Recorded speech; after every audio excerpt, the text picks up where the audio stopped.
siguiente capítulo que vamos a ver de quimiosinas, eso es para la tercera clase. ¿Sí? Voy a ir avanzando porque creo que en las otras secciones sus compañeros están atrasados, pero igual que nosotros vamos a seguir avanzando. ¿Ya? ¿Ok? A ver, por claro. ¿Alguien sabe qué es el microbioma antes de empezar? Yo creo que son microorganismos o la comunidad de microorganismos que tenemos en ciertas partes del cuerpo con la boca o el intestino o de la función. Ya. Está bien. Alison tiene razón. Son todos los microorganismos que pueden estar en la flora normal de nuestro cuerpo. ¿Sí? Puede ser en distintos órganos. Puede ser el intestino, puede ser la piel, ¿ok? Y pues antes se pensaba que solo estaban en órganos como esos, ¿no? Donde hay susceptibilidad a microorganismos, pero en realidad pueden estar en cualquier parte donde haya líquido o fluido. ¿Ok? En el transcurso de la clase se los voy a explicar. Y si bien este capítulo que vamos a tratar no es exclusivamente del microbioma, tiene que ver con eso. ¿Sí? Por ejemplo,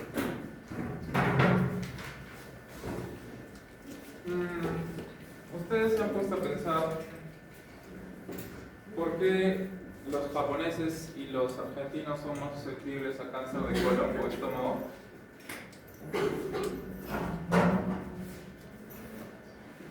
Porque comen carne, ¿sí? O comen mucho arroz los japoneses. ¿Sí? Entonces, ¿eso qué tiene que ver? Que la alimentación contribuye a la aparición de enfermedades. Sí, ¿no? La alimentación contribuye a la aparición de enfermedades y o cáncer. ¿Sí? También se han puesto a pensar que cuando un peruano se va a distintas partes del mundo, igual que un indio no refiero no al peruano, sino al hindú, ¿no? Al que nace en la India. La probabilidad de que tengan alguna enfermedad relacionada a gastroenterocolitis es mucho más baja. Porque nosotros literal comemos cosas contaminadas. ¿Se han dado cuenta de eso? Por ejemplo, ¿no? Un ejemplo. En Puno o en el Cusco, ¿qué les gusta comer? Chuño, papa, ¿sí? Pachamanca. ¿Sí? Todas esas comidas ¿dónde son hechas? En la tierra. ¿Sí? Entonces, si bien implica que las cocinen o que le coloquen, no sé, fuego y vapor o mejor dicho, calor para que las cocinen, igual son cultivadas y criadas en la tierra. ¿Sí? Entonces eso implica de que nosotros ingerimos microorganismos que luego se alojan en nuestro intestino y conviven con nosotros. ¿Sí? Después, ¿sí? ¿Saben qué son los gases? O sea, cuando uno tiene gases, ¿qué es? ¿Qué está pasando en el intestino para que uno tenga gases?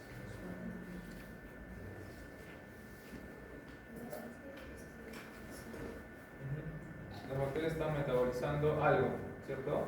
Moléculas que hayamos ingerido, y el detalle es que liberan distintos tipos de moléculas como nitrógeno, oxígeno, y eso pues obviamente hace que el intestino se infle. ¿Sí? Cuando a una persona le quitan la vesícula, ¿sí? O sea, le hacen una colecistectomía, ¿no les dicen que tienen que cuidarse de algunas cosas? ¿Sí? De no consumir grasas, ese tipo de cosas. ¿Por qué? Porque bilis va a seguir secretando, ¿no? O sea, la vesícula es el almacén de la bilis, pero bilis va a seguir secretando porque la producen a nivel hepático.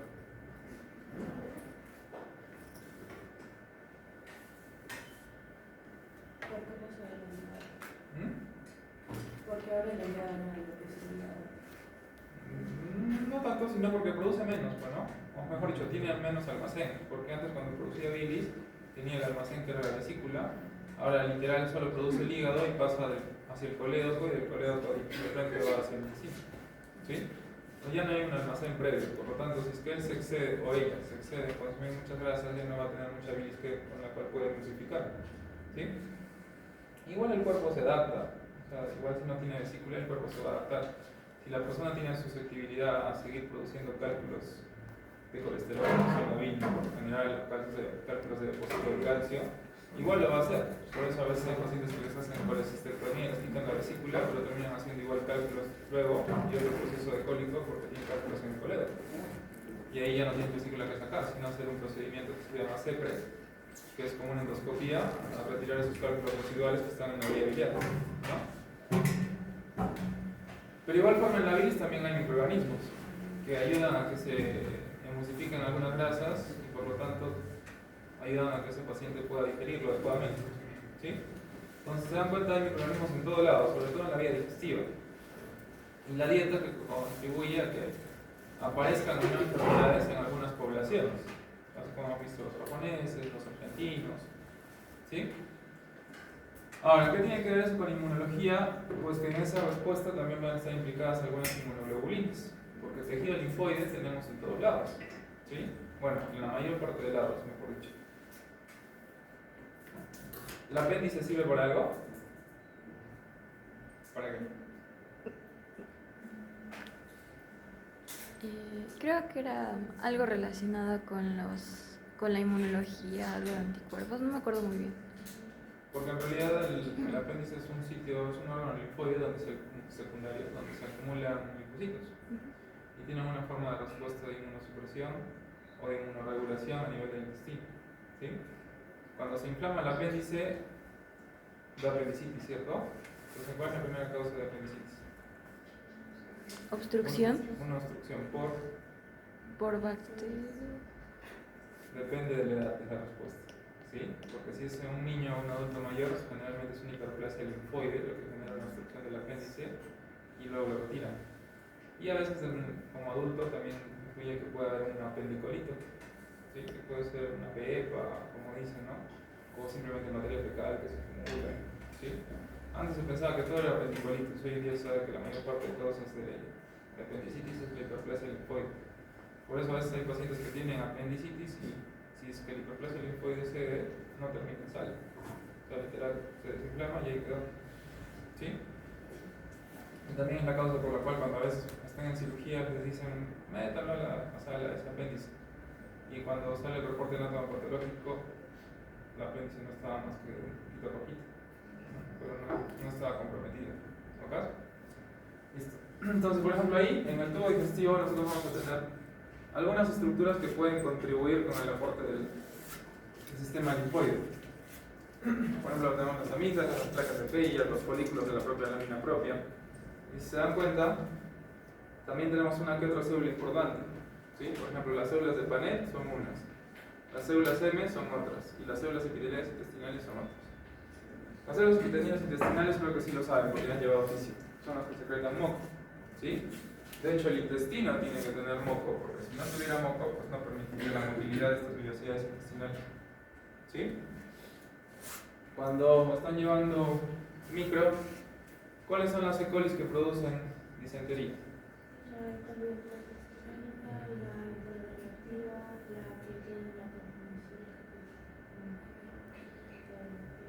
La enterohemorrágica, ¿qué produce? Aparte de disentería. Síndrome de micomolito. ¿Sí? La mayor parte de esos microorganismos, si producen disentería, van a producir, si estamos de acuerdo, diarrea con moco y sangre. ¿Sí?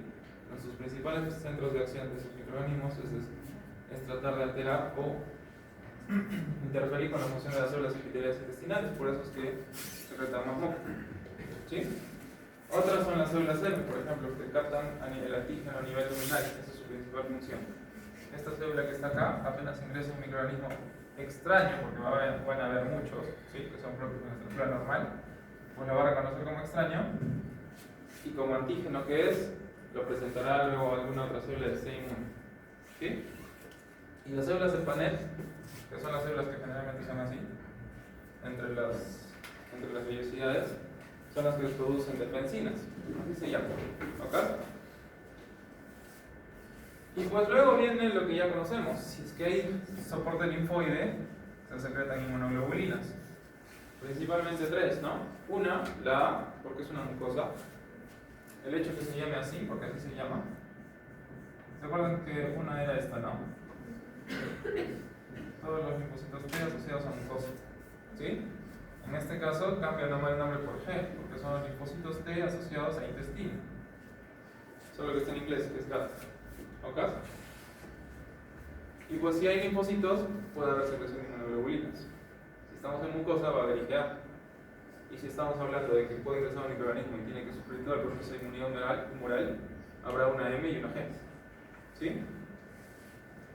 Y luego, otra de los grupos de células que más hay en el intestino son las células dendríticas. La razón Porque obviamente si es que esta célula M funciona detectando el antígeno, necesita una presentadora, ¿no? Y la presentadora de antígenos por excelencia es la dendritina, ¿cierto? Listo. Acá pueden involucrar distintos tipos de interleuquinas y receptores también. Todos los que hemos visto y todas las inflamatorias que hemos visto. ¿Notas? Entonces, como dice allí, el intestino tiene principales tres formas de defenderse frente a las infecciones. Una, la mayoría es por la capa espesa de moco, eso gracias a las células intestinales, que mantienen a la mayoría de microorganismos de la luz alejados del epitelio intestinal. ¿Sí? La otra son los péptidos antibióticos producidos por las células epiteliales intestinales que matan a los microorganismos patógenos en la luz o reducen su entrada en el epitelio. Y la otra son principalmente por la IgA, ¿no? La IgA producida por las células plasmáticas en la lámina propia es transportada a la luz y neutraliza los microorganismos patógenos antes de que puedan entrar al epitelio. ¿Sí? Entonces ahora hablemos de medicina pura. Tiene sentido que cuando un paciente, digamos, va a comer una salchipapa y al día siguiente está con diarrea, todos digan ciprofloxacino, Bactrim, desde el inicio, sin hacerle una prueba de sexo. Se supone que, pero va a depender de en qué edad esté el paciente, porque se supone que los que están entre los 30 hasta los 40, o sea, no siempre es solo, o sea, depende si es solo la toxina o entra la bacteria, va a depender. Si este ya perdura ya más en la semana, como por ejemplo otro tipo de disentería como es el cólera, o que compromete a más partes del cuerpo, o sea, más sistémico, ahí sí se le tiene que aplicar tratamiento antibióticos y controlar al paciente. En realidad tiene razón, ¿no? Lo primero que tendríamos que ver es, doctor, ¿y en qué grupo etario está? ¿Sí? Si usted es un niño, la mayor parte son rotavirus. ¿Sí? Entonces, darle antibiótico no tendría sentido. Lo único que sí tendría sentido es que en el momento que debuta con diarrea, podemos recoger una muestra y hacerle un examen directo. Para que luego con eso veamos iniciamos un antibiótico. ¿Sí? O un cultivo, si se quiere. Y es que estamos frente a un adulto, en el mismo sentido. Con todo lo que acabamos de aprender, ese hecho que tenga diarrea el paciente es porque probablemente sí le cayó mal la comida o hay algún microorganismo, pero su sistema inmunológico se está defendiendo. Por eso es que está jalando agua hacia la luz, ¿no? Y por eso es que está con diarrea, pero no necesariamente significa que necesita antibiótico en ese momento. ¿Sí? Entonces, para eso la importancia de ya sea una infección del tracto urinario o una diarrea simple, es decir, una gastroenterocolitis, lo primero es lo más simple, ¿no? Un examen simple de orina o un examen directo de heces para ver si es que hay algún patrón inflamatorio. Veremos si es que hay leucocitos o hematidas en rango de patológico, ¿no? Más de 5 o más de 3, dependiendo respectivamente. Y si ese es el caso, pues simplemente puedo ir de antibiótico. Si no, pues pido un cultivo y me quedo tranquilo simplemente con tratamiento de soporte. Hidratación, manejo por el dolor, ¿sí? ¿Ok? Porque si no, vamos a estar en el tema que, bueno, hoy en estos últimos días hay muchos congresos, ¿ya? Tanto en el colegio médico como acá creo que ustedes han tenido en el hospital. Y todo lo que generalmente hablan es de, no sé si les han tocado.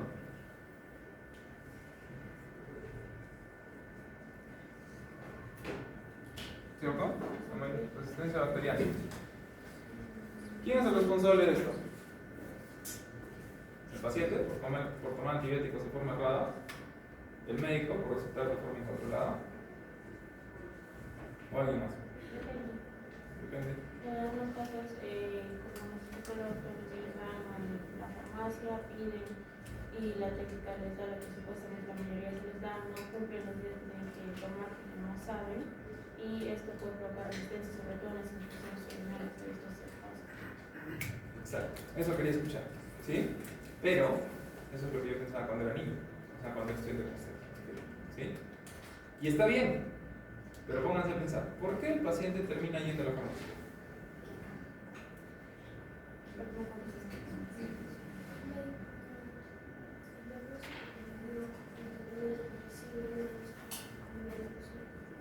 Sí, o del todo la mayor parte de pacientes que por lo menos hay en el Perú piensan que la medicina es muy lenta o no nos ayuda. Porque pónganse a pensar las noticias que salen todos los días en la República o en cualquier lugar donde haya centro de noticias. Chicos, pasen. ¿Qué es lo que dicen? Que cuando te vas a la emergencia no te demoras 4 o 5 horas, cuando simplemente vas por algo sencillo, ¿no? Que cuando entran por emergencia no todo es emergencia, que son gripes o cosas simples. Entonces, ¿por qué está pasando eso en nuestra área de salud peruana? Porque no lo podemos controlar. Primero, porque estamos totalmente desorganizados. Porque no sabemos cómo explicarle a una persona que no sabe de medicina qué es una urgencia y qué es una emergencia. ¿Sí? Dos, porque cuando se van al hospital dicen que van a perder un montón de tiempo. ¿Sí? Porque están 4 o 5 horas. 6, porque rebasan nuestra capacidad. ¿No? Es decir, normalmente nosotros deberíamos tener por consulta externa, termina yendo en emergencia porque no le dan cita. ¿Sí? Entonces tienen razón, van a la farmacia, pero al final todos están yendo a la farmacia porque saben de que si se van al médico van a perder tiempo, se van a demorar mucho, y si van a la parte privada cuesta mucho también. ¿Sí? O sea, realmente es culpa del médico. Es culpa de los médicos que no tenemos un buen sistema sanitario, porque al fin y al cabo, ¿quién se hace cargo del sistema sanitario, chicos? ¿Quién es el ministro de Medicina?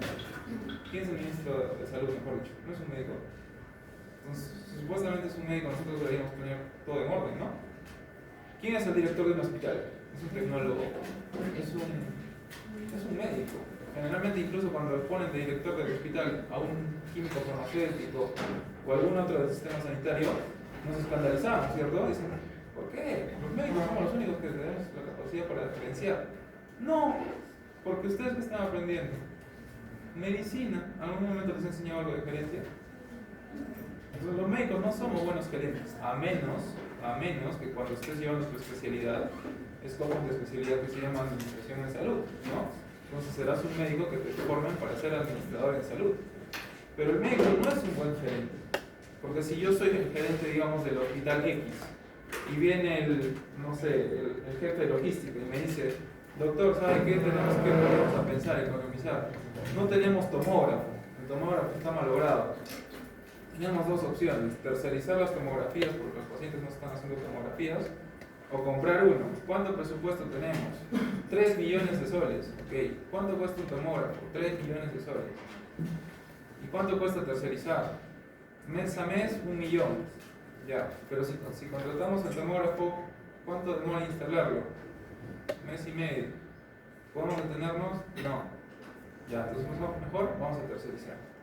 Entonces al final, ¿qué he dicho? Que va a decidir gastar 1 millón por mes, ¿cierto? Al final, ¿cuánto termina gastando el año? 12 millones. ¿Sí? Cuando la estrategia tal vez hubiera sido mejor, ok, hagamos que lo instalen en 1 mes y medio el nuevo tomógrafo que vamos a comprar, por lo menos tenemos médicos radiólogos que puedan responder con ese tomógrafo nuevo, y en el periodo que estamos ahorita aproximaremos un sistema de emergencia para tercerizar mientras terminan de instalar. ¿Sí? O sea, gastaremos 3 millones de lo que cuesta y buscaremos una forma de soporte con 1 millón adicional hasta que lo terminen de instalar. O sea, gastaremos 4. Entonces, ¿cómo perdimos plata? Por tomar una mala decisión. ¿Sí? Y es porque realmente nosotros no sabemos de administración. El que viene al frente nuestro, que es el logístico, él sí es un administrador. Y nosotros simplemente nos ha dicho, tome usted la decisión. ¿Tomamos la decisión correcta? ¿Sí? Entonces, así como ese tipo de casos, van a haber muchos, porque realmente los médicos no somos gerentes. Nosotros nos preocupamos por la salud del paciente. Y en el momento que nos vemos en la necesidad de que decimos, no hay recursos, sí, pues reclamamos, pero, o sea, si no tenemos al frente a alguien que nos ayude, que conozca ambos lados, pues nos vamos a dejar engañar por el administrador o nos vamos a dejar llevar por el camino y vamos a firmar cosas que no se deben firmarse. ¿Sí? Entonces, eso es a lo que me refiero. ¿Ok? Entonces, realmente este tipo de cosas, resistencia bacteriana, es problema de nosotros. Es culpa de nosotros. Primero, por no saber recetar antibióticos. Dos, por no darle soporte a la población. Y al final terminan yendo a una farmacia o a una botica porque es mucho más fácil y más rápido. ¿Sí?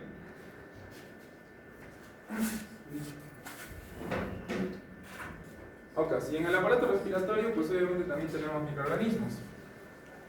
¿Sí? Que de hecho, como alguna vez les mencioné, esto es como una balancita. ¿Sí? Nosotros tenemos microorganismos buenos y microorganismos malos. Lo ideal es que siempre estén tiradas hacia los microorganismos buenos. En el momento que empiezan a aparecer más malos, pues obviamente va a haber algo patogénico. ¿Sí? Entonces, miren acá dice, la mayor parte de los patógenos son inocuos, o sea, no hacen daño a nadie. ¿Sí? Y bueno, ahí tenemos otras células del sistema inmune como las amígdalas o los adenoides que evitan la función de que puedan agredir a estas células respiratorias. Las células epiteliales respiratorias ciliadas, la primera fuente de defensa es su cilio, ¿sí? Porque evita el agente extraño que ingresa. Dos, producen moco, defensinas. El moco como tal hace que los microbios queden atrapados también. Por eso también nuevamente lo repito, en la inmunidad celular, en nuestra primera fuente de defensa que es la barrera epitelial, cuando una persona tose, es su sistema de defensa frente a alguna infección respiratoria, ¿sí? Entonces, como médicos, pregúntate, ¿hay medicamento que funcione contra la tos? Antitusígenos. Que mientras ustedes los aprendan en la medicina, es decir, cuando lleven fármaco, les van a decir que sí funcionan, pero realmente no funcionan. No existe un medicamento que te calme la tos. Si así fuera, lo tomarías así como tomas una pastilla para la fiebre al día siguiente, a las horas que te pasa. Cuando tomas un antitusígeno, al día siguiente sigues tosiendo y poco a poco se va retirando. Porque realmente el antitusígeno funciona evitando tal vez que la frecuencia de la tos no aumente, ¿sí? Pero no significa que la va a erradicar. La tos se va a desaparecer cuando tu sistema inmunológico termine de eliminar el microorganismo o se desinflame simplemente la vía aérea, ¿sí? Porque no es el principal sistema de defensa. Y es un principal sistema de defensa que también te hace confundir, ¿sí? Porque les voy a poner un caso, ¿ya? Paciente de, no sé, 50 años que empieza con una infección respiratoria, ¿sí? Pero ese paciente, pues es medio histriónico, mejor dicho, medio esquizofrénico, ¿sí? Medio, les digo entre comillas. ¿Por qué? Porque le gusta que se le pase la enfermedad rápido, como la mayor parte de nosotros, ¿sí? Así que va con el médico y le dice, dámelo más fuerte, o quiero que se me pase rápido. Entonces el médico le receta X cosas, no sé, antibióticos. Y la cuestión es que lleva 7 días y sigue con tos, o sigue con sensación de desgano, ¿sí? Y él sigue tomando pastillas, y sigue tomando pastillas. Y no se le va la tos, y no se le va la tos. Después le empieza a doler el estómago, tiene la boca del estómago. ¿Ya se le pasó la gripe? Pregunta, en el momento que le dolió el estómago. Sí, lo único que sigue es con tos, pero ya no tiene lo demás.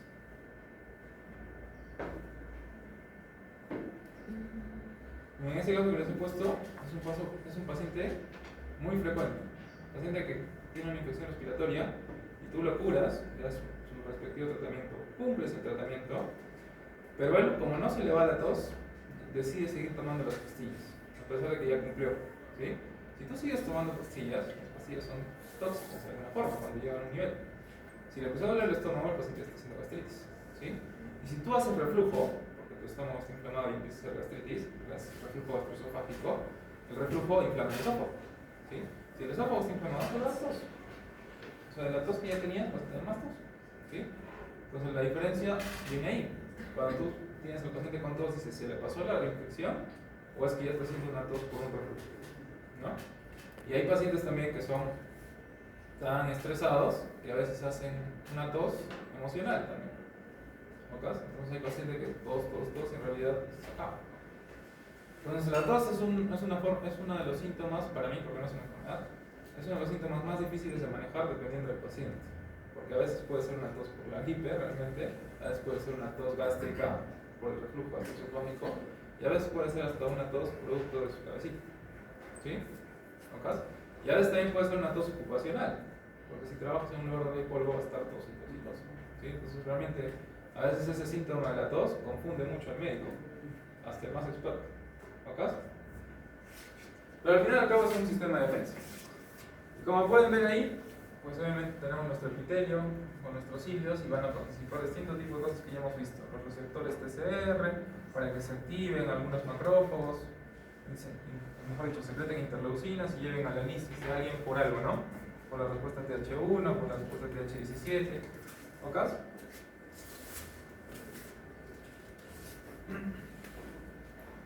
En la piel es algo parecido. ¿Cuál es el principal microorganismo productor del acné? Propio, ni bacteria, acné. ¿Sí? Todas las personas que tienen acné debemos entender de que se produce por un microorganismo que vive en nuestra flora normal, sobre todo en las zonas donde hay grasa. ¿Sí? Y pues ese microorganismo genera que si es que hay un porito que se tapa, si está dentro del microorganismo se va a producir un absceso, una pústula, algo, ¿sí? Pero ese microorganismo vive con nosotros. Entonces, ¿para qué tiene que contribuir que aparezca el acné? Los diferentes tipos de piel, ¿sí? Por eso la importancia de hacer una adecuada evaluación con el dermatólogo, y por ahí viene la importancia de por qué el dermatólogo, aunque unos digan que no, que es el que trabaja menos y que también gana más, pero tiene mucha importancia, porque realmente la piel es el reflejo de todo lo que nosotros hacemos, ¿sí? Dicen alguna vez, ¿no? La piel es el reflejo de lo que comes. Tienes razón. O sea, si es que tú comes mal, tienes un exceso de grasa, vas a tener un exceso de secreción de grasa en tu piel. Por lo tanto, vas a ser más susceptible a tener acné, ¿sí? La razón también por la cual cuando tienen algún amigo, no sé si tendrán algún amigo, yo sí, que se dedica al fitness y al fisicoculturismo y empieza a consumir esteroides, pues al día siguiente o varios días después está con un acné, ¿sí? Porque es un exceso de colesterol. Al final el esteroide es un exceso de colesterol, ¿sí? Y el rebote es pues tener acné.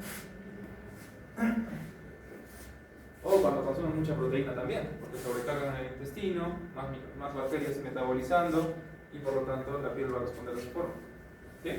¿Ok? ¿Y qué tenemos nosotros en el sistema cutáneo? Esto, ¿no? Queratinocitos que producen queratina y eso actúa favoreciendo la síntesis de citocinas y de leucinas. Las células de Langerhans, que al final y al cabo funcionan como un macrófago, captan el antígeno, ¿sí? Y las células dendríticas, que son las células de las cuales funcionan como presentadoras o a veces como sectores también. ¿Ok? Y si se dan cuenta, viendo esta imagen, hay mucha interacción de interleuquinas también acá, ¿no? La principal, TGF-beta, ¿sí? Y esta es la razón por la cual cuando tenemos un cáncer de piel, la principal citokina expresada es TGF-beta, porque es la que más expresa también, ¿sí? Carcinoma vasocelular, TGF-beta. ¿Qué más? Si no saben qué es el carcinoma vasocelular, es el principal tipo de cáncer de piel que hay, sobre todo en zonas como la nuestra. Es una ciudad de Quito donde hay mucha radiación UV. Lo principal que puede desarrollar es carcinoma vasocelular. El melanoma, que es más agresivo, también tiene TGF-beta en altas cantidades, ¿sí?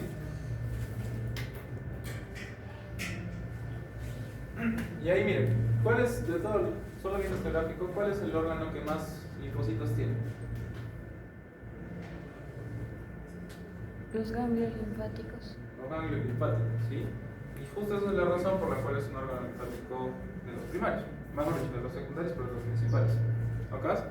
Porque todos los microorganismos, y toda la exposición a los microorganismos y la respuesta que tienen nuestros linfocitos siempre termina en los ganglios, ¿sí?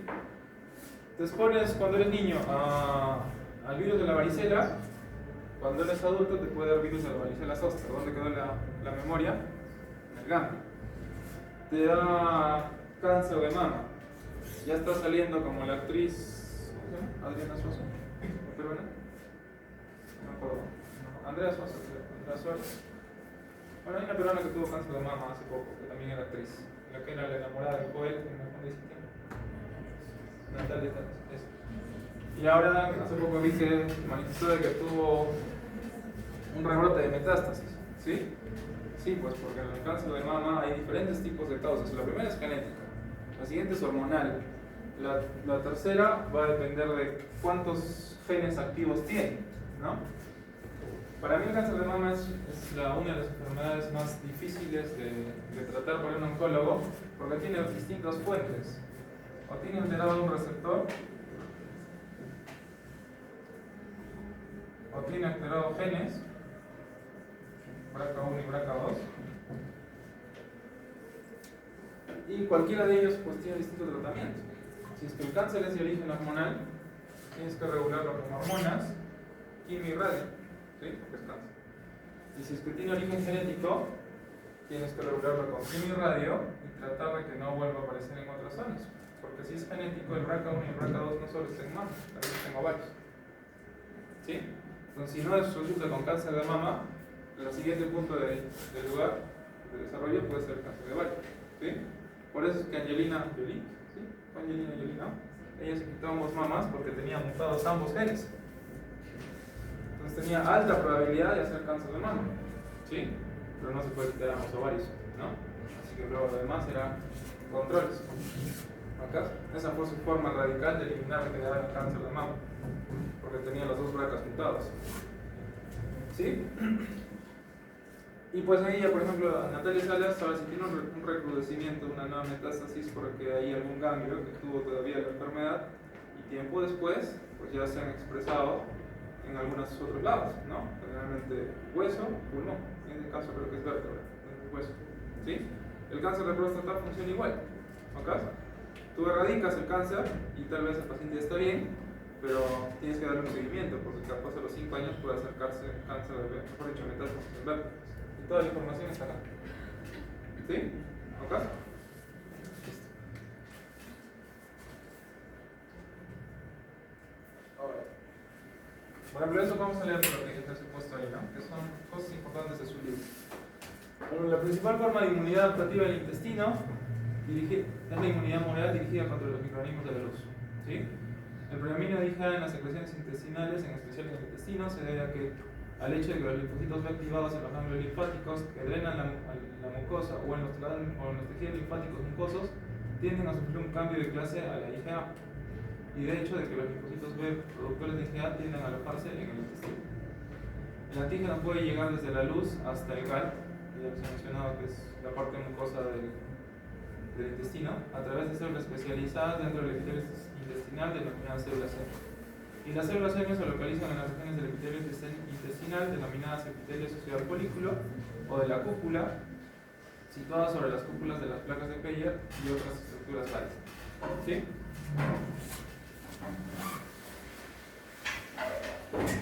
De acá lo más importante es esto. ¿Esto qué es? Mírenlo en macroestructural. Si se dan cuenta, cuando ustedes miraban al microscopio, así no era su epitelio intestinal. Su núcleo, sus hilos. ¿Sí? ¿Qué pasa si el corte en vez de ser así es así? Van a ver eso. Van a ver una célula así, con su núcleo. Van a ver una célula así, con su núcleo. ¿Sí? ¿Acá? Solo el corte lo hemos hecho así. Cuando nosotros podemos ver este tipo de cosas, como son células intestinales, pero en este caso los han marcado con fluorescencia, por eso están marcando verde. ¿Sí? Y acá nosotros lo que podemos marcar con fluorescencia son las inmunoglobulinas que hay. Entonces acá pueden ver claramente lo que hemos leído en la diapositiva anterior, que la mayor parte de inmunoglobulinas que hay en un epitelio intestinal siempre va a ser IgA. ¿Sí? Y por ahí una que otra IgA o IG. ¿Ok?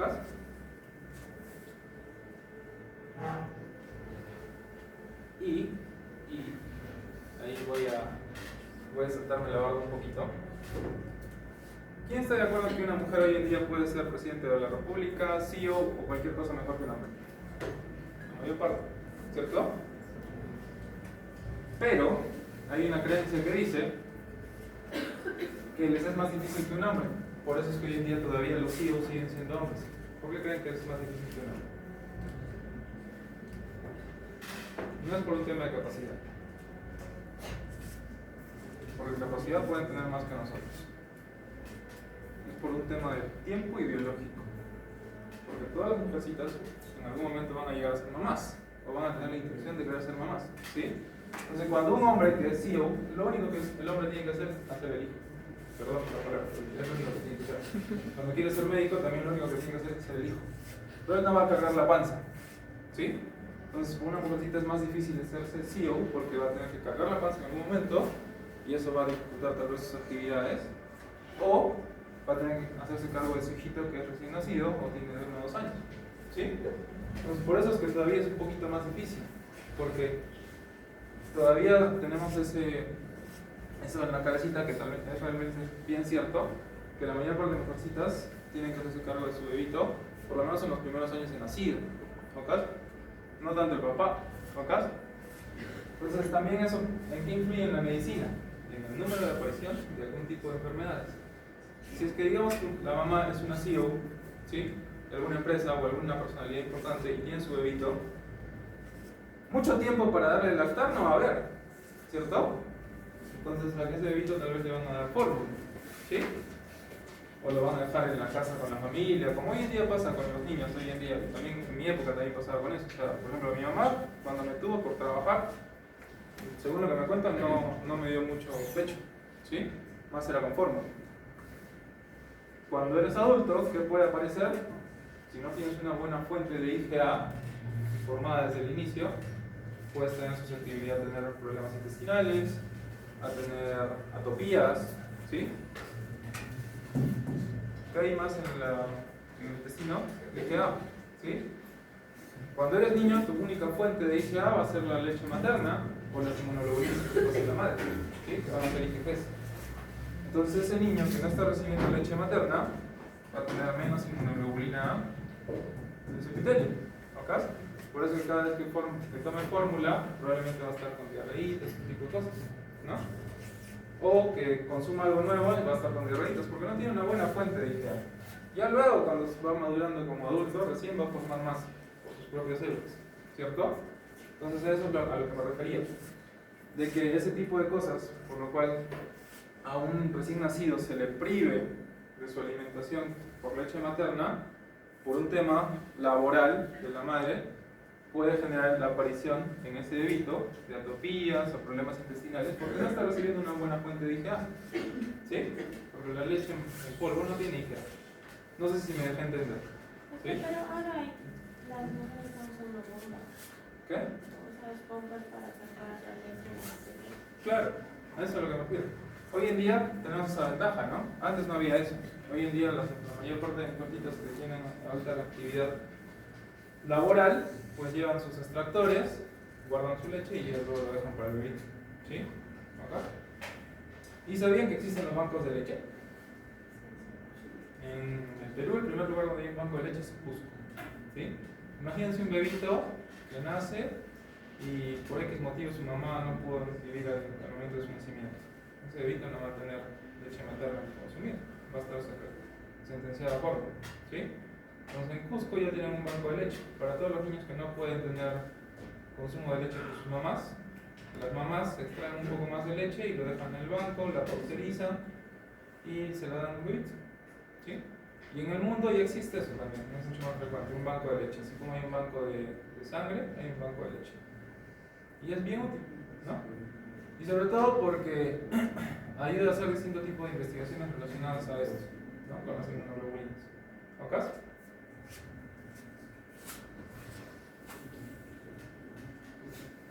Bueno, eso ya hemos visto la clase de IgA bilateral.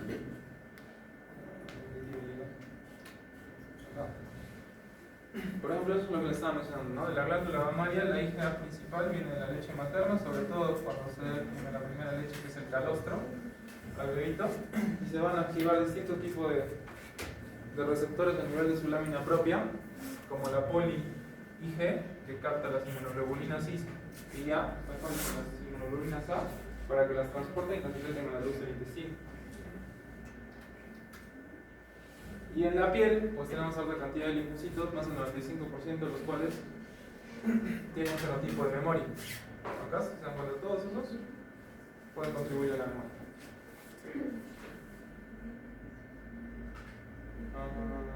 Ya eso también es importante. Como les mencionaba, hay algunas, mejor dicho, hay algún tipo de células, mejor dicho, algún tipo de moléculas que influyen en la aparición de algunas enfermedades desde el punto de carácter inmunológico. ¿Dónde actúa esta vitamina D? ¿En el núcleo o en el citoplasma? ¿Recordamos los receptores que hemos mencionado? Vitamina D, esteroides, se va al núcleo, ¿sí?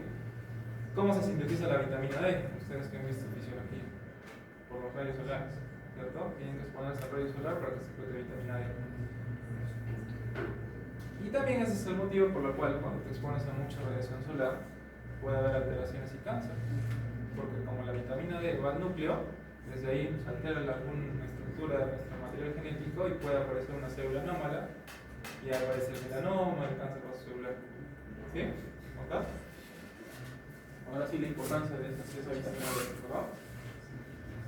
¿Saben qué es esto? CCR4 y CCR10, de todo lo que les hemos estado explicando.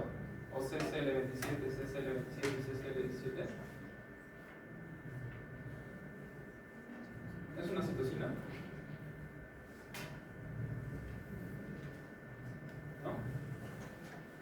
Ya eso lo vamos a ver ahora. ¿Sí? Es una quimiosina.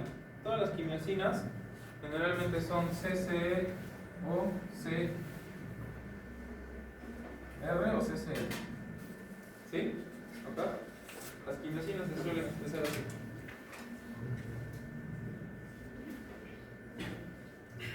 Y pues eso ya lo hemos visto alguna vez. ¿Sí? ¿Cuál es la única inmunoglobulina que pasa en la barrera feto-placentaria? La G, ¿cierto? ¿Y cuál es el único receptor que se estimula desde el nacimiento y que puede prevalecer con el tiempo? Es el receptor neonatal para FC, ¿sí? Para la fracción constante. Como su nombre lo dice allí, el transporte de la IgG materna a través de la placenta está mediado por un receptor específico para la fracción constante de la inmunoglobulina G, denominado receptor neonatal para la fracción constante, que se expresa en las células del sincitio tropoblasto, que el sincitio tropoblasto es lo que va a ser la placenta, ¿cierto? De las vellosidades placentarias que forman una barrera entre los tejidos maternos y los fetales. ¿Ok? Bueno, han llevado ejemplo, pero les han explicado cómo surge la preeclampsia en las mamás gestantes. ¿Qué? ¿Les han explicado? No se pregunta cuando lleguen a obstetricia. Por el problema en el sincitio tropoblasto. O sea, las células del sincitio tropoblasto, cuando tienen una mayor expresión de algún tipo de citoquinas o moléculas de inmunoglobulinas, ¿sí?, contribuyen a que puedan dañar los vasos sanguíneos de la mamá. ¿Sí? Como que no los apretan porque no están tan vasodilatados porque ya están determinados y es una expresión. Exacto, hace que se vuelva más estrecho el vaso sanguíneo. Y si tú estrechas un vaso sanguíneo en fisio, ¿qué pasa? Aumenta la presión porque aumenta el fluido sanguíneo. ¿Sí? ¿Y la preeclampsia qué es? Aumenta la presión arterial durante el embarazo. ¿Sí? ¿Acá? Entonces eso es importante también. Y ahora sí vamos a ver lo de las quimiosinas. ¿Qué hora es? 8, ¿no? Acá son... Entonces, como les mencionaba, esto ya es tercera fase, ¿ya?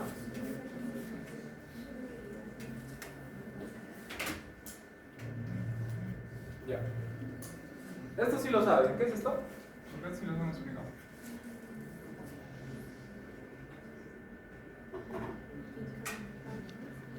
Es una molécula de adhesión. ¿Sí?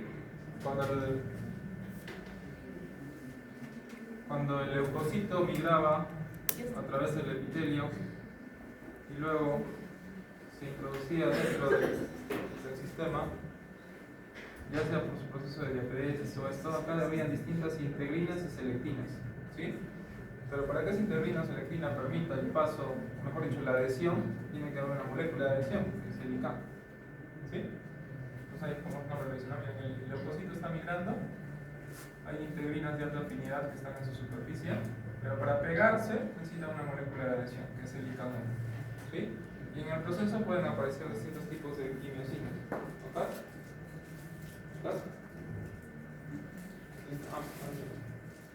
Ahora, quimiosinas hay 47, básicamente. Humanas, ¿no? Porque pueden haber más, pero humanas hay 47. ¿Sí? Y se clasifican en familias, como les mencioné, CC o CXC. ¿Sí? Cuando le agregan un R, como le puse hace rato, eso ya implica que es receptor. ¿Sí? Mientras tanto, solo como quimiosina es CC o CXC. ¿Sí? Las CC son también las denominadas beta. Y las CXC son las denominadas alfa. ¿Ok? Cada una de ellas tiene aminoácidos como tal, porque son proteínas, y tienen algunas moléculas que tienen sulfuro.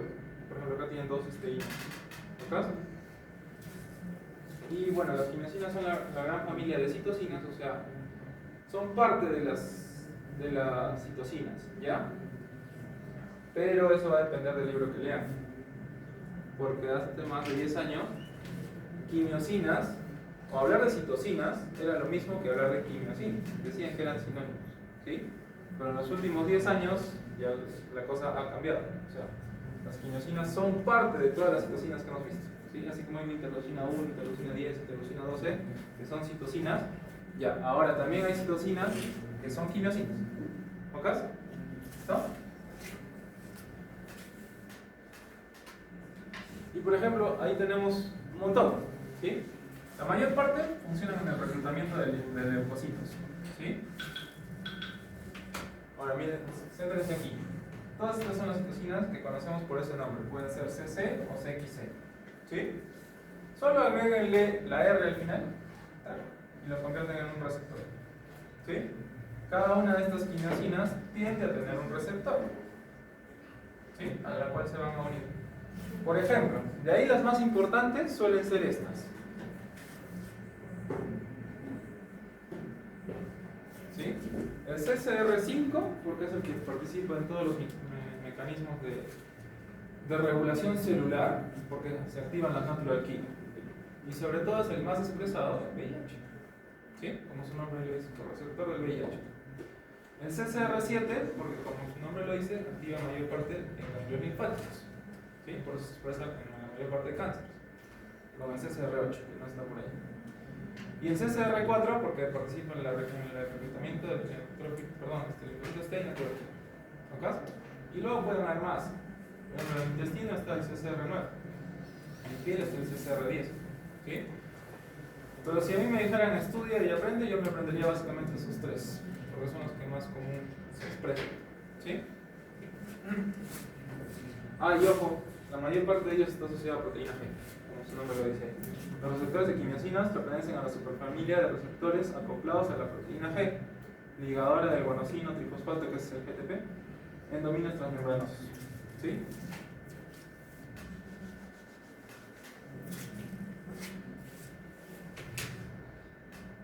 Ahora, ¿cuáles son sus funciones? La primera, adherir, ¿sí? Por eso tiene que ver con el ICAM. Aumento de la adhesión de los leucocitos al endotelio. La migración de los leucocitos a través de los vasos sanguíneos y es el lugar de la infección o daño tisular. ¿No?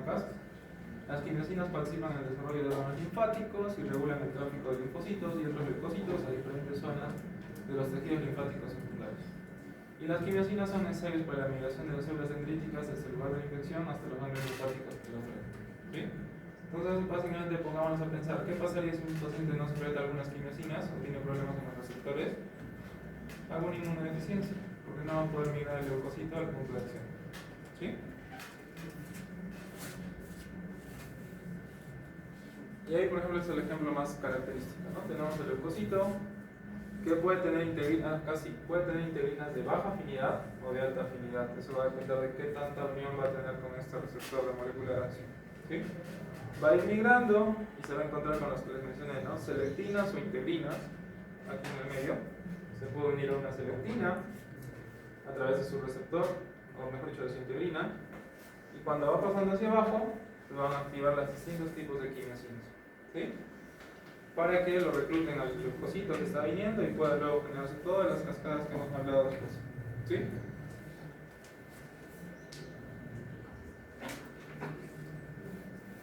Acá una vez más, CCR7, adhesión de integrinas y quimiosina, ¿dónde está el otro? CCR5, igual activación de integrinas y quimiosinas, CXR3, activación de integrinas y quimiosinas. ¿Ok?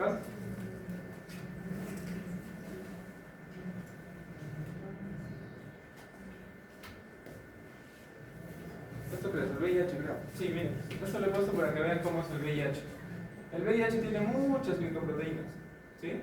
GP41, GP120, GP61, tiene un montón, ¿ok? Pero las más implicadas por las cuales infectan a nuestros leucocitos son el GP120 y el GP41. De hecho, esas son las dos glicoproteínas que más se buscan en un examen de Western blot, ¿sí? ¿Y saben qué es un examen de Western blot, no? ¿No? ¿No les enseñaron eso en biología celular? Ya miren. ¿Cómo te lo explico? ¿Alguna vez han hecho una campaña acá en la universidad que les han dicho descarte de VIH y les clavan el dedito? ¿Qué prueba es esa? Es una prueba rápida que funciona en base a... Exacto, funciona en base a inmunoglobulinas, ¿no? Entonces, generalmente esas suelen ser pruebas de inmunocromatografía. ¿Ok? Detectar una inmunoglobulina G, colocan una gota, si es que migra o no, y hay una inmunoglobulina G comprometida, puede marcar o no. ¿Sí? Traducido al español, esta es la plaquita donde marca positivo y negativo, ¿verdad? ¿Sí? ¿Se acuerdan? Si tú colocas la gotita de sangre aquí y va migrando, si sale negativo solo tiene que migrar hasta ahí. ¿Sí? ¿Ok? Exacto, hasta el control. Y si migra hasta acá y sale dos cruces, aparte sale una raya más, es positivo. ¿Sí? Es una prueba inmunocromatográfica, porque de esa molécula, que es una inmunoglobulina, se va moviendo de acuerdo al peso. ¿Sí? Si llega hasta acá, al control, genial, la prueba funciona, marca. Pero si hubiera una inmunoglobulina relacionada a una infección anterior pasada por VIH, va a seguir migrando la otra inmunoglobulina y va a marcar en su punto de actividad. ¿Sí? Pero ¿cuánto demora en aparecer una IgG o una IgM? Meses. ¿Sí? O sea, yo me infecto ahora y demora en aparecer meses. ¿Ok? Por lo tanto, si yo el día de ayer me fui a LIF y me encontré con una anfitriona y lamentablemente la anfitriona tenía VIH y me hago la prueba al día siguiente, ¿marca o no marca? Se les pide hacer después de 3 meses este tipo de pruebas. Después de 3 meses de haber tenido resultados. ¿Pero por qué? Porque no marca, ¿cierto, Alicia? Porque no marca. O sea, si yo me infecté de VIH ayer, pues obviamente esta prueba no va a marcar. Porque yo no necesito encontrar la inmunoglobulina. La inmunoglobulina va a aparecer 3 meses después, tal vez. ¿Sí? Pero lo que hice ayer no va a aparecer. ¿Ok? Por lo tanto, a ese paciente que hay sospecha no le tendría que hacer este tipo de prueba. ¿Sí? Alguien por ahí me puede decir, no, ¿sabe qué? Tenemos que hacerle una ELISA, una prueba de inmunoensayo. Ok, hazle si quieres, pero igual sigues buscando IgG o IgMs. ¿Sí? Pero no tiene sentido, porque yo necesito ver al virus, no a lo que está dejando el rezago del virus. ¿Sí? Otro puede decirme, profesor, vamos a hacerle quimioluminiscencia. Que esa es la prueba que nosotros hacemos generalmente en el hospital y en el banco de sangre. Cuando ustedes estén en el internado médico, van a estar rotando por cirugía y el médico cirujano les va a decir, ok, mañana operamos esta vesícula, pídale toda su batería serológica. ¿Qué implica la batería serológica? Hepatitis B, VIH, cori, creo, si no me equivoco, ¿sí? Todo lo que van a buscar, igual son inmunoglobulinas, porque es por quimioluminiscencia, ¿sí? Les cuento el problema que yo tengo en banco. En banco de sangre yo evalúo a una persona a ver si puede donar sangre, ¿cierto? Le entrevisto, ¿no? Por ahí tiene una buena hemoglobina, tiene un grupo sanguíneo que es congruente con el paciente o no, pero tal vez lo voy a aceptar. Hago la entrevista, me parece que puede ser, ya. Y yo tengo otra entrevista donde capaz el donante era yo. Estoy poniéndome en el contexto, ¿ah? De que me fui al IFA ayer y tuve relaciones con una persona que no era conocida, Esa persona es criterio de rechazo. ¿Por qué? Porque si es que se contagió de algo, porque eso es un criterio de riesgo, ¿cierto? Haber tenido relaciones sexuales con una persona que no es conocida es un criterio de riesgo, ¿sí? Entonces, si es que llegara a pasar yo como donante y tuviera VIH, ¿sí? O sea, me infecté, pero no lo sé, cuando me apliquen este tipo de pruebas en el banco de sangre que le van a hacer a mi sangre antes de soltarlas, van a salir negativas, ¿sí? Pero no significa de que la prueba se haya equivocado, sino que la prueba no está en el periodo de ventana accesible para hacerla, ¿cierto? Si es menor de 3 meses, se puede filtrar algunas enfermedades, ¿sí? Por eso la importancia de hacer una buena entrevista, es decir, lo que hago yo, ¿sí? Y si llegara a filtrarme, digamos, me filtré, y pasa esa unidad de sangre contaminada con VIH, pues va a depender en el momento que se use, porque sí podría haber un riesgo de contagio, ¿sí? Bueno, eso ya luego les comentaré que es menos del 1%, porque como la unidad va a una refrigeración, cualquier estructura genética bajo temperaturas frías, 2 a 8 grados centígrados, se descompone, ¿no? Entonces el riesgo baja. Pero no significa que no, porque por ejemplo, ¿qué tendría que hacer yo para que ese paciente se contagie de VIH? Darle lo más pronto posible, ¿sí? Y a los niños, mejor dicho, a los recién nacidos, la sangre que nosotros tenemos que darle, porque tiene mucho más oxigenación y es recién extraída, es esa, la unidad de sangre que ha sido recién extraída. Por eso es que más o menos en el año 2009-2010, en el Perú se contagiaron 6 a 7 recién nacidos por VIH.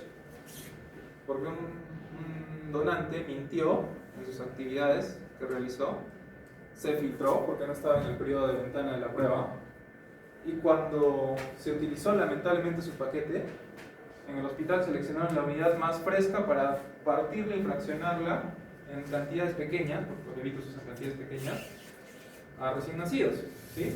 Piña, puesto coco, coincidió todo. Entonces, justo ese periodo, que no había ingresado en la unidad al suficiente cambio de temperatura, el virus no se desintegró y se contagiaron los 6 neonatos, ¿sí?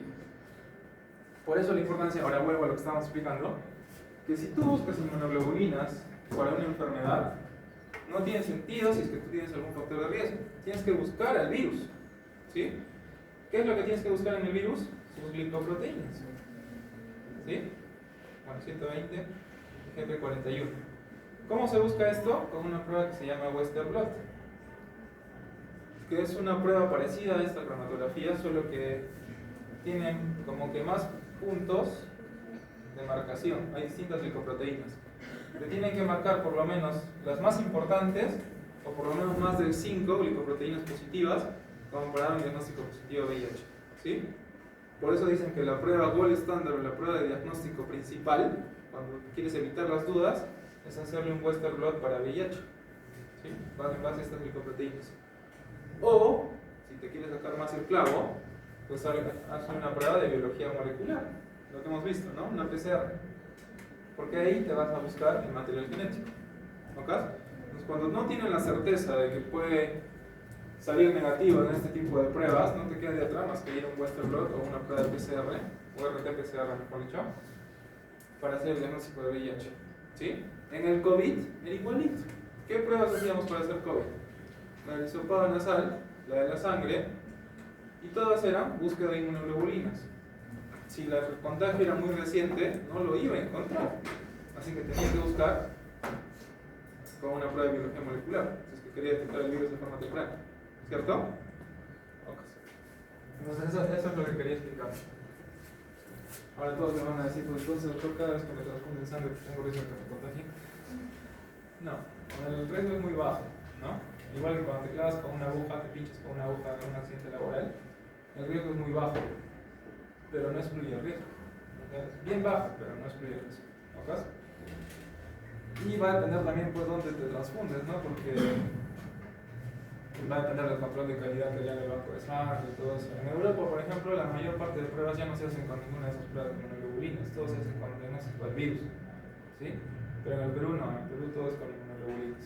Por eso la importancia de hacer una buena entrevista. Y por eso la importancia de por qué a nosotros como médicos patólogos nos interesa más que las donaciones sean de carácter voluntario. Porque el voluntario no miente, ¿no? El voluntario dona porque quiere de forma altruista, de corazón, ¿sí? Entonces eso no te va a mentir en la entrevista. En cambio, el que solo quiere devolver la sangre por X motivos, pues ese te puede mentir, ¿no? En cualquiera de las cosas que te diga, ¿sí? Y yo le tengo que creer, ¿no? ¿Sí? Ok. Entonces en el VIH se van a unir estas glicoproteínas que tienen su estructura, en su envoltura, en su cápside. Ingresa, y miren, para que el VIH pueda aprovechar de nuestro material genético, estas proteínas que están en la cápside las va a perder, ¿sí? Pero lo que no pierde es el material genético que está dentro, ¿sí? Ese material genético, como hebras que son, se inmiscuye dentro de nuestro ADN, el ADN de nuestros leucocitos, de nuestros linfocitos, principalmente. Por lo tanto, se reproduce conjuntamente con nuestros linfocitos, ¿sí? Por eso es tan difícil tener una cura contra el VIH, porque eso implicaría que ellos se han camuflado en nuestro sistema inmunológico para introducirse en nuestro ADN. Tendrías que eliminar todas nuestras células que tengan ADN para que no se reproduzca. ¿Se acuerdan del paciente que les conté que tenía leucemia? Claro, él se curó porque las células que producía eran como una nueva médula, ¿sí? Y todas las células antiguas que él tuvo, su propio sistema inmunológico nuevo, las empezó a destruir. Por eso se curó del VIH, ¿cierto? Y ya no se contagiaron las nuevas células. Ah, bueno, ahí participan los dos receptores que les he mencionado, ¿no? CXR4 y CSR5, ¿sí? Eso es lo mismo, ¿no? Las glicoproteínas que se unen, el CD4 obviamente es de nuestro linfocito y luego se reproduce conjuntamente. Entonces ese dibujo, aunque está medio feo, eso lo he sacado de un libro que se llama... Bueno, ese no es un libro base, ¿no? Pero se lo he puesto para que por lo menos lo entiendan. Hay un libro que es para el diagnóstico médico, solo para el diagnóstico médico, cómo aplicar distintos tipos de cosas médicas al diagnóstico médico, por ejemplo, ahí dentro de esta inmunología. Y ahí te expresa qué receptores de quimiosinas se sobreexpresan en algunas enfermedades, ¿no? Por ejemplo, ¿no? En mama son todos los CCRs, salvo los XR5, CCR6. En psoriasis son todos los CXR1, CXR4, CXR6. O sea, no es para que se lo aprendan, ¿no? Pero por lo menos para que lo tengan en cuenta. ¿Sí? ¿Y por qué les he puesto esto? Por esto. Porque hoy en día nosotros, aunque no se mire bien, ¿no? Porque hoy en día nosotros, sobre todo los reumatólogos, diseñan los fármacos a tratar para estas enfermedades en base al receptor alterado de quimioquina, de quimiosina. ¿Sí? Por ejemplo, el Abatacé o distintos tipos de medicamentos son diseñados justo contra estos. ¿Ok? Sobreexpresados en ese tipo de enfermedades. Hay, por ejemplo, ¿no? ¿Hay algún lugar de eso? Creo que no dice. No dice. Pero bueno, creo que sí se entiende. ¿Cierto? Por ejemplo, ahí les pongo un caso, ¿no? Dice, paciente de 45 años, sexo femenino, ¿en qué se presenta más la artritis reumatoide? ¿Sabes? En mujeres. ¿Sí? Más o menos 6 por cada uno. ¿No? No es como el lupus, que es negro por cada uno, pero más o menos. Paciente de 45 años, sexo femenino, acude a consulta con dolor, hinchazón y rigidez en las articulaciones de las manos y rodillas, que han persistido durante las últimas 6 semanas. La rigidez matutina dura más de 1 hora y mejora con el movimiento. ¿Entienden qué es con rigidez matutina? ¿Alguien? No necesariamente lo tienen que saber porque eso sí es más de clínica. Sí, cuando tú como haces el diagnóstico de artrosis versus artritis reumatoide, porque generalmente es un paciente que te dice que cuando se despierta, si es que alguna vez lo han escuchado sus tíos, abuelos, primos, mamás, X, hijito, cuando me despierto, las manos las tengo adormecidas, tengo que estar así sobándome, porque cuando me despierto siento que como que me hubiera dormido sobre la mano, ¿no? Pero obviamente en las dos, no en una, ¿sí? Entonces, eso es un criterio de patrón inflamatorio de artrosis o de artritis, ¿sí? Cuando lleven clínicas van a ver que el diagnóstico diferencial depende del tiempo. Si es que la rigidez matutina dura más de 1 hora, podría ser artritis reumatoide, ¿sí? Si dura menos de 1 hora, podría ser solo artrosis. ¿Ok? Y mejora con el movimiento, es decir, cuando ella te dice, ¿no? Que soba y soba, o las empieza a mover, se le pasa, ¿cierto? Eso es rigidez matutina. La paciente refiere fatiga y malestar general, no hay antecedentes relevantes de enfermedades autoinmunes previas. Articulaciones afectadas, dolorosas, con edema y sensible a la palpación. Con edema significa que están inflamadas, no hinchadas. ¿Sí? Ahora, es característico esto, ¿no? Las manos del paciente con artritis o artrosis son características porque generalmente son dedos delgados que las articulaciones proximales y distales suelen estar inflamadas. ¿Sí? Y dependiendo qué, pueden aparecer nódulos. Nódulos de Bouchard. Yo siempre me acordaba así. Bouchard, la B es más cercana, ¿verdad? Está más cercana al metacarpo. Y Heberden, la H es más lejana, ¿no? Entonces está más lejano del carpo, ¿cierto? Entonces los nódulos de Bouchard o los nódulos de Heberden pueden aparecer en las articulaciones proximales interfalángicas, ¿no? Si es que aparecen, podrían ser indicativos de artritis, ¿ok? Sin evidencia de deformidades severas, eso es importante. La artritis por lo general lleva deformidades severas, la persona termina con los dedos chiquitos, o los deditos de los pies también chiquitos, ¿sí? Tienen que utilizar prótesis que los acomoden y los mantengan rígidos, ¿ok? Y eso es lo que más lo incapacita. Pues imagínense un paciente con artritis severa que tenga los deditos chuecos o de los pies o de las manos, pues no puede agarrar las cosas, ¿no? O a veces hasta no puede caminar, ¿sí? Laboratorio y estudios de imagen, velocidad de sedimentación, BCG, proteína C reactiva, elevadas, creo que usted ya entiende, ¿no? Si es que es una enfermedad autoinmune o es una enfermedad inflamatoria, le tengo que pedir patrones inflamatorios, pruebas de la reagina como PCR o velocidad de sedimentación globular, ¿sí? Si están elevadas, patrón inflamatorio. Factor reumatoide y anticuerpos anti-CCP positivos. Hasta ahí, cuando lleguen a clínicas lo van a entender mejor. El hecho de que te marque un factor reumatoide positivo no significa que sea artritis, ¿no? Porque el factor reumatoide puede expresarse en toda enfermedad inflamatoria, ¿sí? Lo que sí se expresa netamente en la artritis es la proteína anticitrulinada, que es el anti-CCP. Ese sí es criterio de la EULAR para diagnóstico positivo para artritis reumatoide, que tendrá que ser positivo. ¿Sí? El factor reumatoideo no tanto. Las radiografías muestran edema periarticular sin destrucción ósea definitiva. Traducción, le está diciendo es un paciente que tiene artritis reumatoide, todavía empezando, porque no tiene destrucción ósea, no tiene afección de deformidades y más. Pero tiene toda la clínica de un paciente con artritis. ¿Sí? Y la artritis reumatoide es una enfermedad autoinmune. ¿Por qué? Hay sobreexpresión de algunos receptores de quimiosinas importantes porque hay daño a nivel reticular. ¿Sí? Entonces, por ejemplo, ahí vemos quimiosinas en la artritis reumatoide más implicadas: CCL2, que también se conoce como MSP1, CCL3, que se conoce como MIP1-alfa, CXL8, que se conoce como interleucina 8, CX3CL1, que se conoce como fractalquina. ¿Sí? Estas quimiosinas se elevan porque son producidas a nivel de las células sinoviales activadas e infiltrantes, promoviendo la llegada de células inflamatorias en el espacio articular.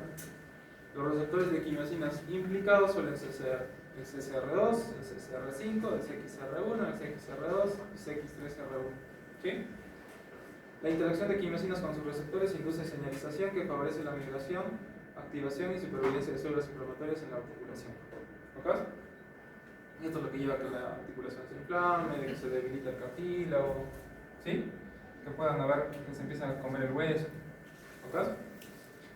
La sobreexposición de quimiosinas y sus receptores en la membrana de las células inmunes y las células sinoviales es responsable de la infiltración celular y perpetuación del proceso inflamatorio. La medición de estos marcadores puede ayudar a entender la severidad de la inflamación, cuando están muy elevados, ¿sí? Y potencialmente dirigir terapias dirigidas, valga la redundancia. Por ejemplo, eso, ¿no? Nosotros podemos diseñar un anticuerpo monoclonal contra el TNF-alfa, un inhibidor de TNF-alfa para ese paciente, infliximab, adalimumab, un inhibidor de la interleucina 6, tocilizumab, antagonistas de quimiosinas o receptores específicos contra eso. ¿Sí? Ahí viene la importancia de por qué sirven los anticuerpos monoclonales. O utilizar terapias modificadoras de la enfermedad, como metrotexate, o sales de oro, o leflunomidas, o todas las flumidas. ¿Ok? Y otros tratamientos, obviamente antiinflamatorios, como corticoides, para regular la respuesta inmune, terapias físicas y rehabilitación, que eso es lo más importante. ¿Sí? Acá les dejo una carta. Nosotros podemos tratar de tratarlo al paciente con artritis con todo esto, ¿sí? Pero si la enfermedad no se controla, lo que lo va a incapacitar es que se le empiecen a chequear los dedillos y todo eso, ¿cierto? Y luego pueden tener problemas respiratorios y más porque realmente se añaden más enfermedades. Pero, acá una carta. Toda enfermedad que ustedes tengan, chicos, y una especialidad del futuro para mí ya desde ahorita es esta. Paciente que se fractura, termina en terapia física. Paciente que ha tenido COVID, termina en terapia respiratoria. Paciente que no puede hablar, termina en terapia de lenguaje. Paciente que le duele la espalda por una lumbalgia o algo ocupacional, termina en terapia física. Paciente que tiene artritis reumatoide o alguna enfermedad inmune, termina en terapia física. O sea, realmente lo que más ayuda a un paciente, a pesar de todos los medicamentos que yo le pueda dar, es la terapia física. ¿Sí? Por eso les digo que la especialidad del futuro hoy en adelante. ¿Sí? Y otra cosa que, y también la que más lo va a aliviar y menos efectos adversos le va a producir, porque saben que en qué va a terminar este pacientito, que va a ir con el reumatólogo y el reumatólogo le va a decir: ok, vas a tomar tu metrotexate todos los días y vas a tener tus controles mensuales, ¿sí? Para ver cómo va evolucionando la enfermedad. Estos medicamentos son gastrolesivos hasta las orejas, ¿sí? Así que ese pacientito que al inicio lo vas a controlar por 3, 4, 5 años, genial. Pero va a seguir tomando ese medicamento que es súper gastrolesivo. Al quinto año, o sea, estoy echando números X, ¿no? Para que más o menos me entiendan. Pero después de ese tiempo, va a resultar en sala de emergencias diciéndote que está consangrado por vía digestiva. Obvio, porque le va a producir una úlcera gástrica, ¿cierto? De tanto medicamento gastrolesivo que le estás dando. Aparte de esto, les aseguro que le van a dar aires porque le duele. Es decir, le van a dar ciclofenaco, ¿sí? Ese tipo de cosas que también son gastrolesivos. Entonces, al final, todo ese pacientito va a terminar con una hemorragia digestiva producto de los medicamentos en el hospital, ¿sí? Por eso les digo que es complicado tratar este tipo de enfermedades autoinmunes, porque vas a tratar de frenar la enfermedad con esto, pero van a aparecer otras cosas, ¿sí? Y yo sigo insistiendo, para mí lo mejor es empezar por acá. Le das tu tratamiento, pero siempre tiene que estar en terapia física, para que no se vaya desgastando tanto. ¿Con caso? Doctor, pero se ha visto que ahora la artritis reumatoide como que se ha relacionado con la microbiota oral. En el líquido sinovial de varios pacientes se han encontrado genes de ciertos microorganismos como la Rickettsia porphyria singularis. Sí, ahí te doy toda la razón.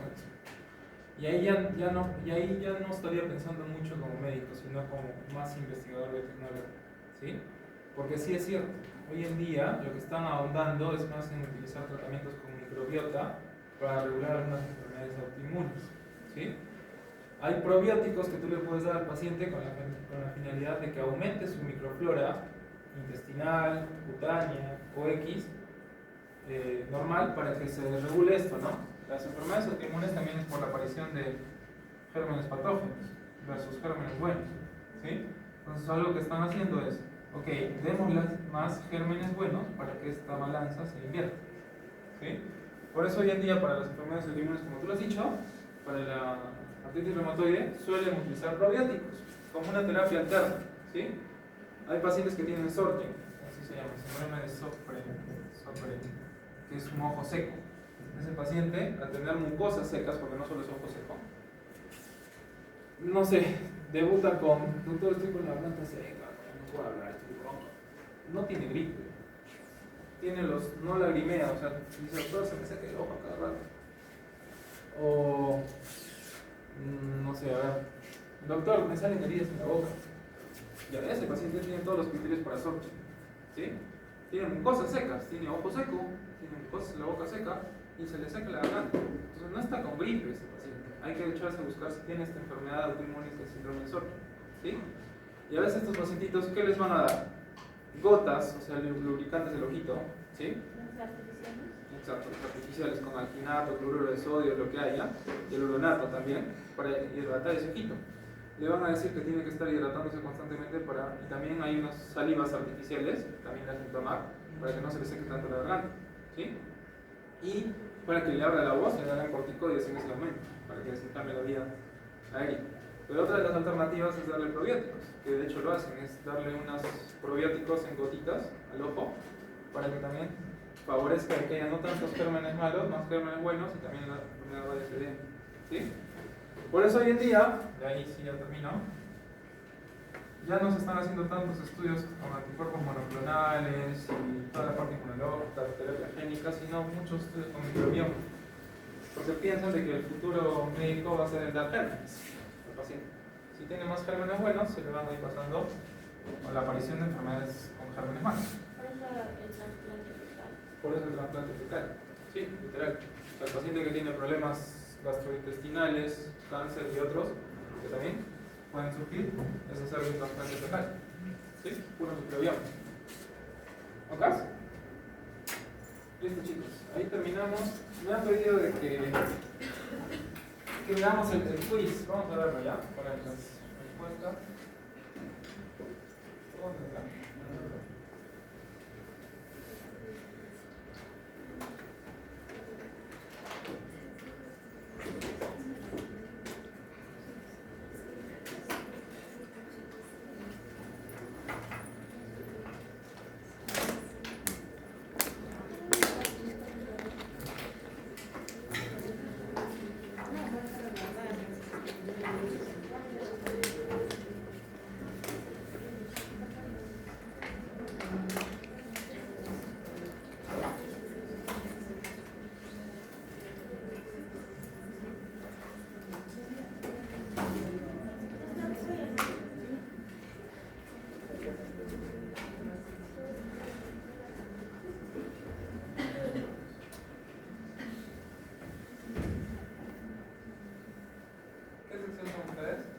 F.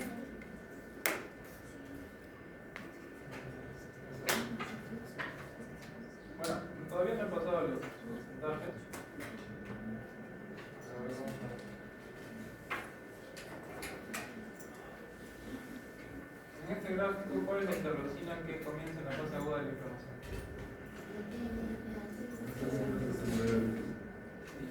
Ya, mira, si ustedes analizan, bueno, acá yo la tapé. El que era inteligente le tomaba screenshot, la subía al ChatGPT, le iba a encontrar la foto automáticamente y le iba a decir lo que tapé acá. ¿sí? Ya no sabían que la podían hacer. Pero bueno, analicémoslo un poquito.